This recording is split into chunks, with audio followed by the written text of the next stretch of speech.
L'intercession est une invocation. Lorsqu'une personne dit « je cherche l'intercession du prophète » sallallahu alayhi wa sallam, c'est comme si elle disait « je demande au prophète qu'il invoque Allah pour moi ». C'est donc une invocation.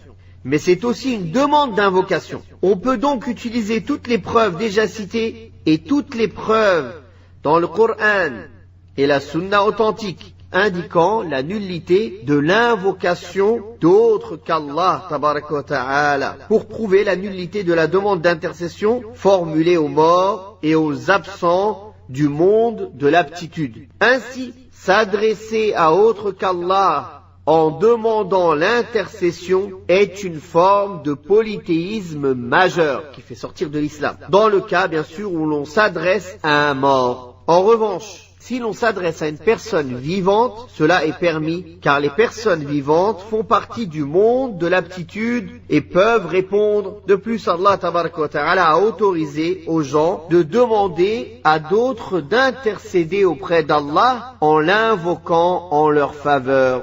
C'est pourquoi il pouvait arriver que certains des compagnons du prophète sallallahu alayhi wa sallam, au temps du prophète sallallahu alayhi wa sallam, demandent au prophète sallallahu alayhi wa sallam d'intercéder en leur faveur, c'est-à-dire d'invoquer Allah en leur faveur. En outre, toutes les intercessions ne sont pas acceptées. Certaines d'entre elles sont acceptées, d'autres sont rejetées. Les intercessions acceptées sont celles remplissant toutes les conditions de validité. Quant aux intercessions rejetées, ce sont celles qui présentent certaines caractéristiques. On en déduit donc que l'intercession est de deux types, selon le Coran et la Sunna. Une intercession rejetée, récusée, et une autre approuvée et acceptée. L'intercession rejetée et récusée est celle qu'Allah Azza wa Jalla a niée aux polythéistes, et au sujet de laquelle le cheikh a cité la première preuve qui est la parole d'Allah tabaraka wa ta'ala et avertit par ceci, par le Coran,